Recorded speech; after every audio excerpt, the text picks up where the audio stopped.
Bien, de esta forma entonces damos inicio a esta entrevista del día de hoy. Bueno, tenemos un invitado también súper especial, un honor tenerlo acá, el doctor Enrique López Loyo.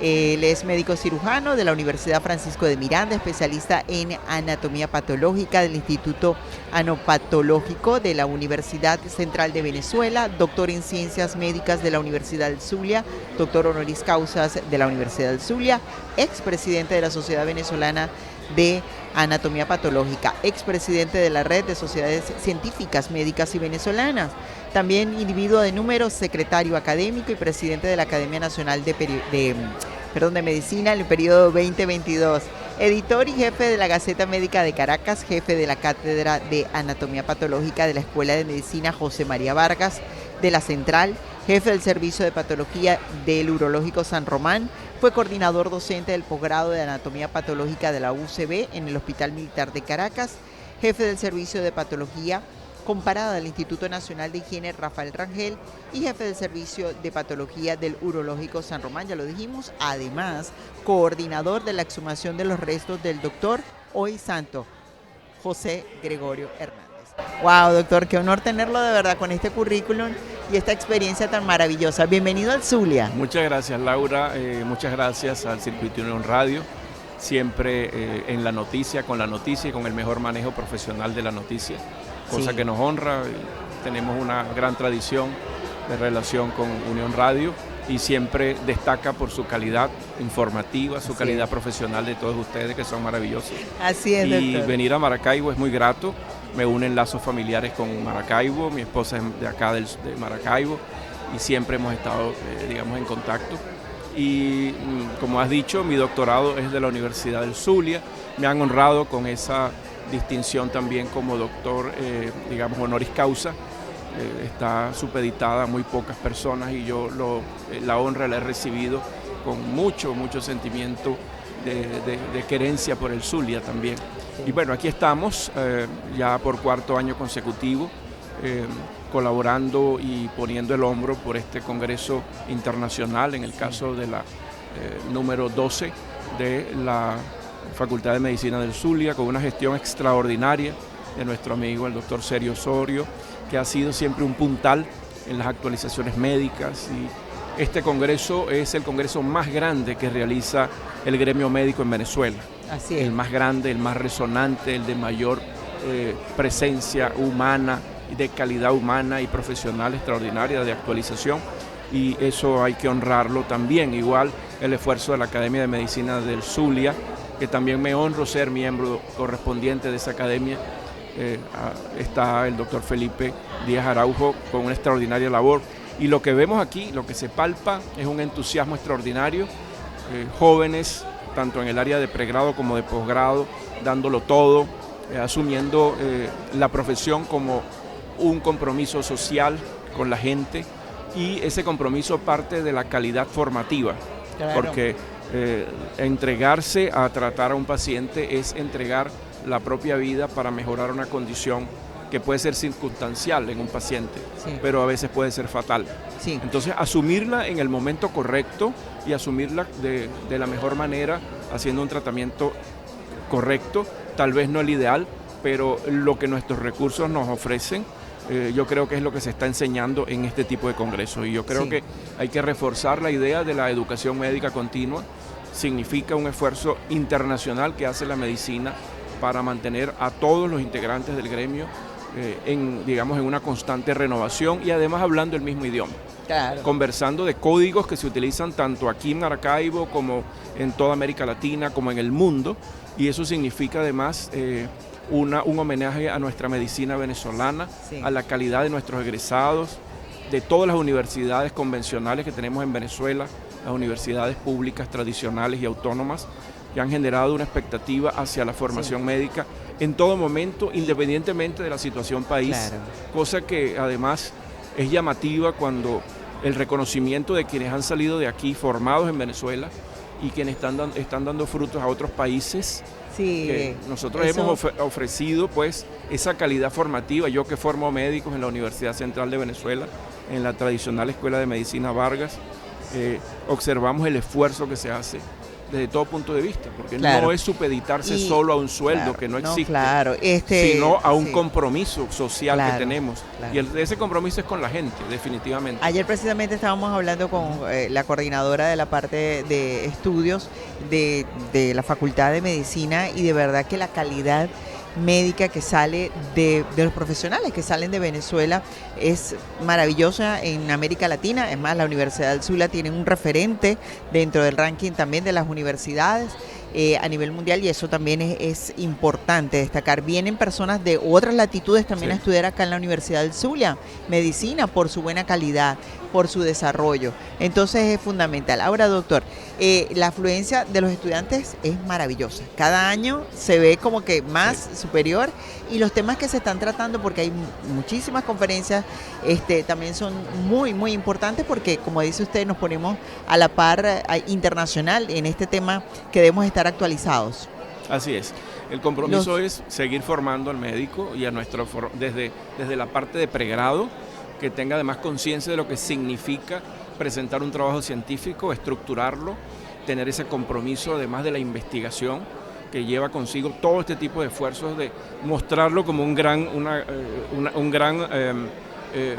muestra, como ir a un centro comercial el día de hoy y venir y ver todas las especialidades médicas, mostrar lo que tienen y hacia dónde vamos y qué estamos haciendo. Y eso significa un esfuerzo como este congreso o estos congresos.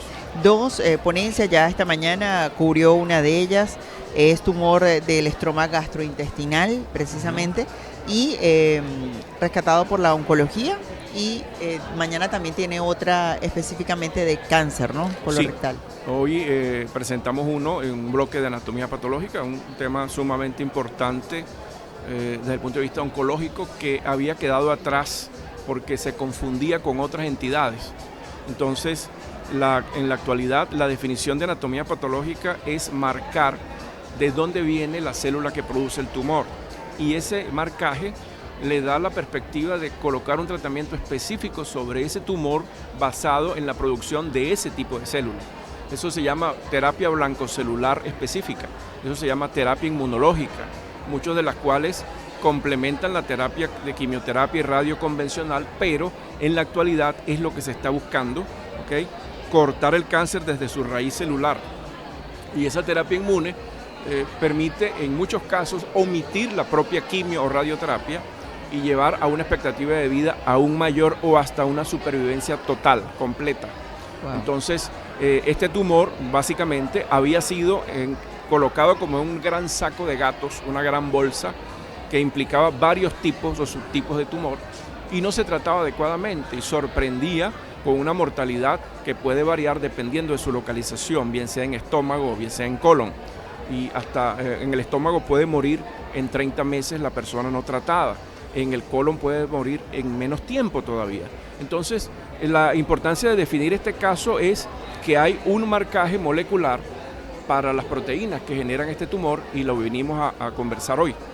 Que además existe la inmunistoquímica, que es un recurso diagnóstico sobre la célula que me la marca, y al marcarla y a identificarla, la terapia es específica sobre él, y por supuesto va a generar una expectativa de supervivencia mucho mejor.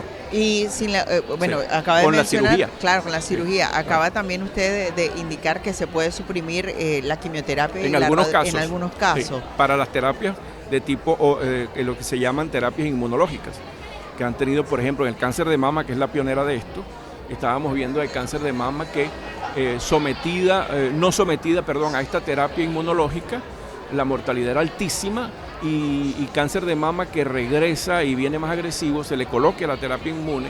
Ahora hay varios escalones de terapia inmunológica, y la mujer está sobreviviendo. Entonces estábamos viendo mujeres que morían en el término de 6 meses, y hay una supervivencia hasta del 80% en 5 años de las pacientes. Yo leo todos los días, doctor, por allí, imagino que a usted también le llegan esas informaciones, es médicos trabajando en una vacuna contra el cáncer, contra un medicamento específico contra el cáncer. ¿Estamos todavía muy lejos de esto, doctor? No estamos lejos, porque estamos llegando al punto de partida, que es la célula, y a una célula que había pasado desapercibida como inductor de las lesiones iniciales del cáncer, que es el linfocito T. Okay. Un linfocito que tiene mucho que ver con la respuesta celular inmunológica, que es la primera respuesta ante presencia de cualquier noxa, bien sea física, bien sea biológica o de otro tipo, inclusive en el traumatismo, que genera la recuperación a través de cicatrizaciones. Ese linfocito T es crucial, porque la persistencia de él en el organismo de una manera crónica, en primer lugar, pasa de una fase inflamatoria propiamente dicho hasta desencadenar la activación de algunos genes tumorales. Okay. Entonces, ese es digamos, el punto de partida de toda la terapia inmunológica. Pero está clasificándose de acuerdo al sitio donde aparece y donde se cronifica. Una iniciación de una fase tumoral para expresar genes tumorales en mama es diferente a una expresión en colon, porque los condicionantes son otros, o en el resto de los organismos, como el cerebro, etc. Hay unos factores que se llaman epigenéticos, es decir, que están por encima de los genes.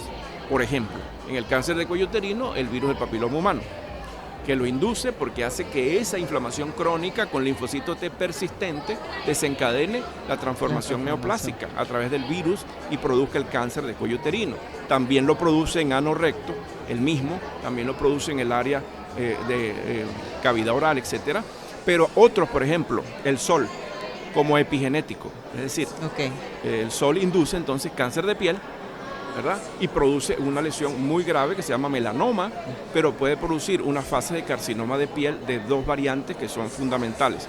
Pero así te digo que entendiendo ese proceso de que hay algo que lo induce, entonces lleva al grupo médico, a los médicos nosotros a referir al paciente medidas que hagan retrasar ese factor. Claro, y teniendo, el punto de partida de lo que puede desencadenar. La infección, tratar las infecciones, ¿ok?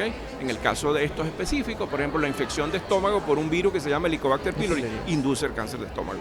Entonces, controlar esa infección, porque si persiste puede conducir al cáncer, igual como lo ocurre al cuello uterino, el BPH, así como lo induce el sol por persistencia de un estímulo lesivo sobre la piel. Entonces decimos, el factor epigenético yo lo puedo controlar como paciente. Entonces le decimos a la gente, use protector solar, porque si tu padre o tu abuelo tuvo una lesión neoplásica maligna de la piel y él recibió una carga solar en su tiempo, tú vas a tener la predisposición a generar lo mismo. Y así se está repitiendo en todos los aspectos, ¿ok? Entonces se ha convertido en una dinámica interesante de que el grupo médico genere un consejo adecuado y a tiempo. Y allí viene el momento correcto de una intervención de un médico sobre la neoplasia, sobre el cáncer.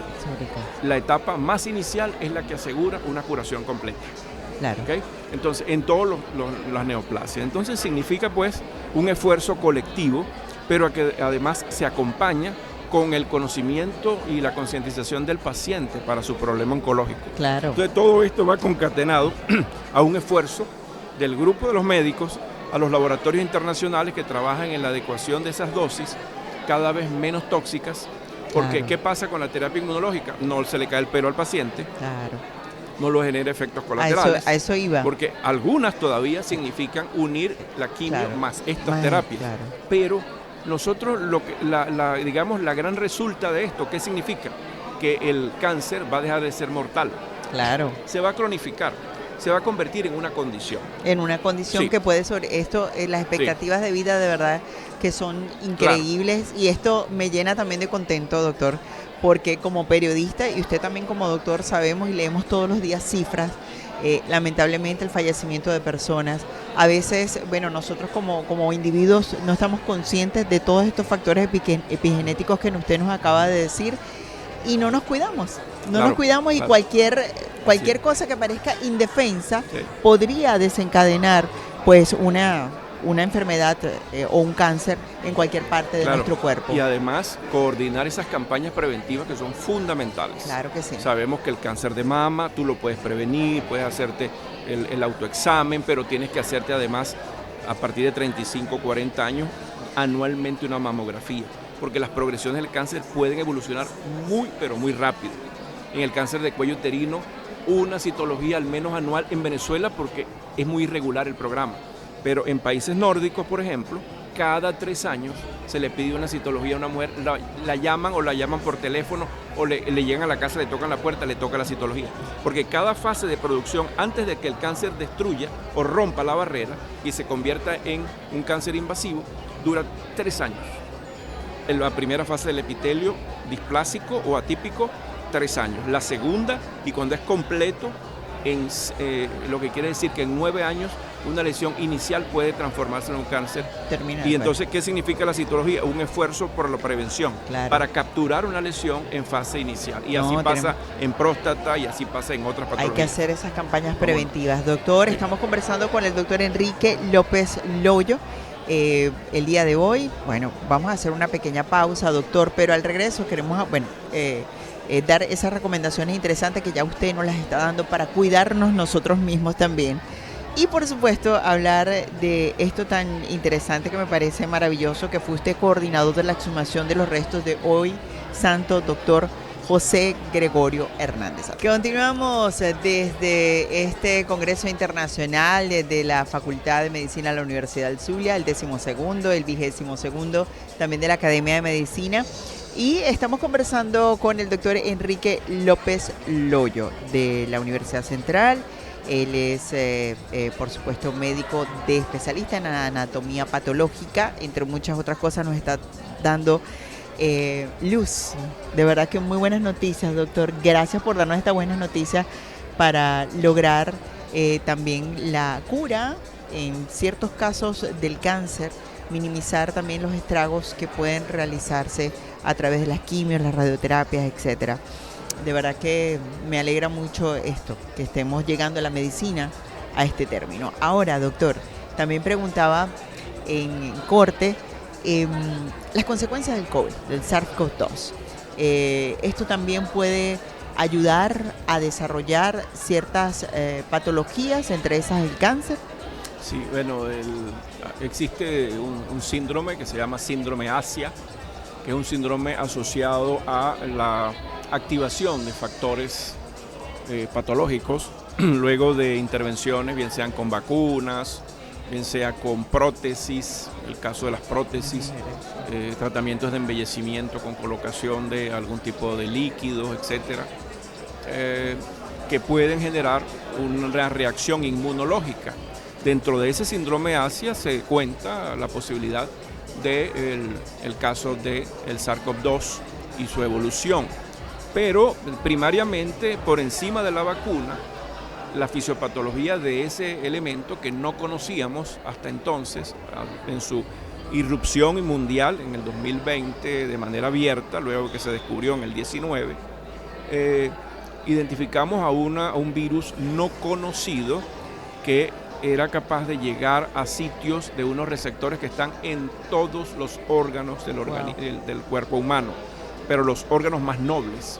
Hablamos de pulmones, hablamos de los vasos, del riñón, hablamos de áreas inclusive genitales, áreas difusas neurales que son muy sensibles, y eso genera que al ellos llegar a esos puntos de anclaje a través de una proteína que es un receptor que se llama ACE2, ese receptor donde llega el SARS-CoV-2 es, digamos, un inductor como un botón inmunológico que produce y desencadena una reacción terrible, antígeno-anticuerpo, y que hace que luego que ese linfocito de la reacción celular, que es el linfocito T, denuncie lo que está pasando y trate de presentar a ese virus o a esos restos del virus, aparezca luego una reacción que se llama humoral de producción de anticuerpos contra él.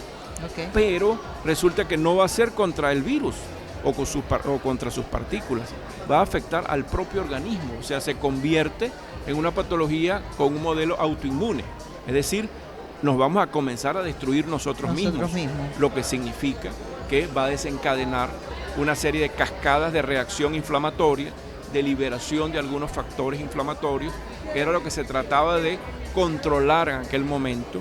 La persona con irrupciones de piel, con una fiebre persistente, con una reacción inflamatoria pulmonar grave.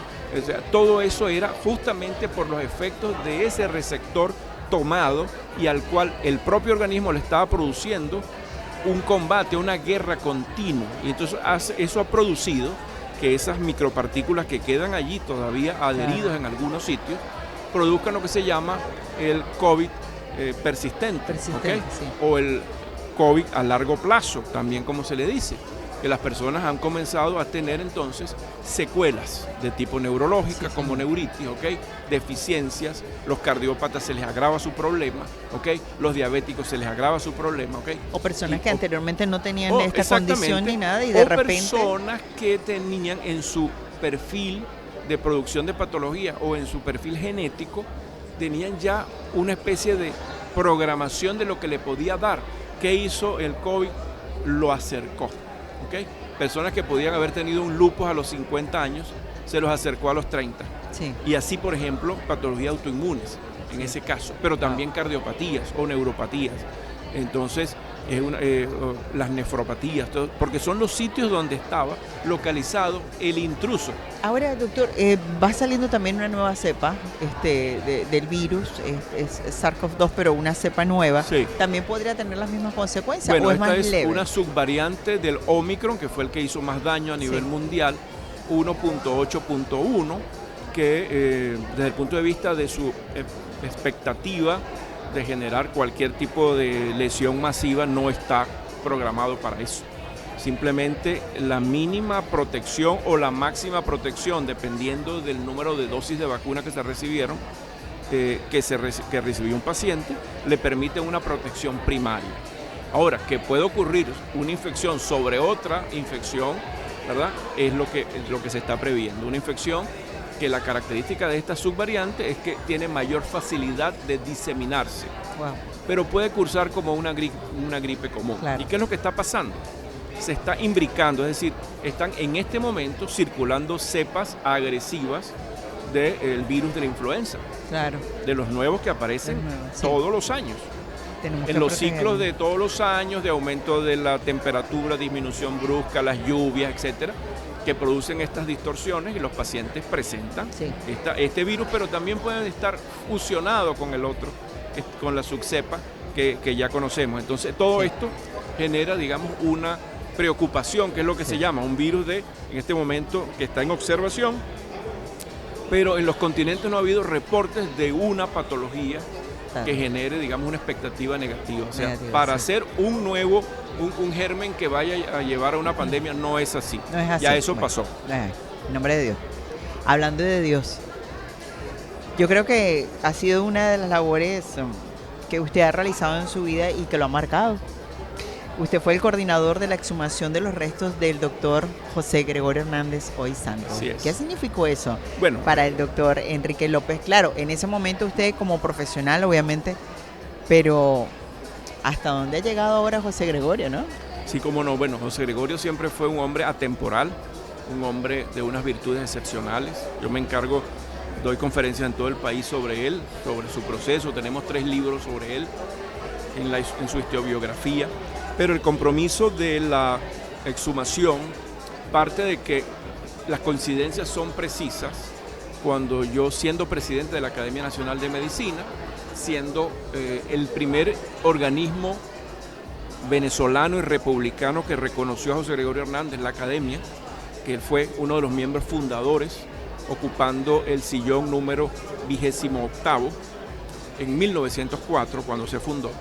Entonces, siendo yo presidente en el periodo 2022 y además siendo patólogo con entrenamiento forense, se me llama de la Iglesia Católica nuestro amigo el cardenal Baltasar Porras, y en ese momento el vicepostulador de la causa, que estaba en el arzobispado de Caracas, para emprender esta tarea, una tarea realmente titánica, además la tarea más importante de mi vida profesional. Claro.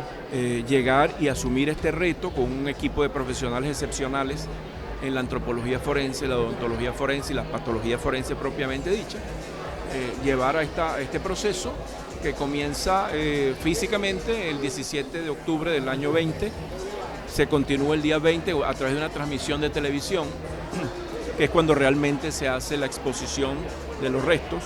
Eso está en YouTube.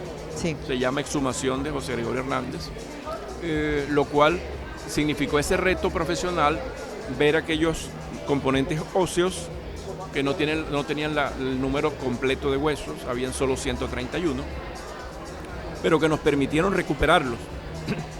El primer milagro fue de él, que comenzamos el día lunes 20 de octubre, el proceso de recuperación, y en 5 días, para el viernes a las 5 de la tarde, estábamos entregando el trabajo de recuperación.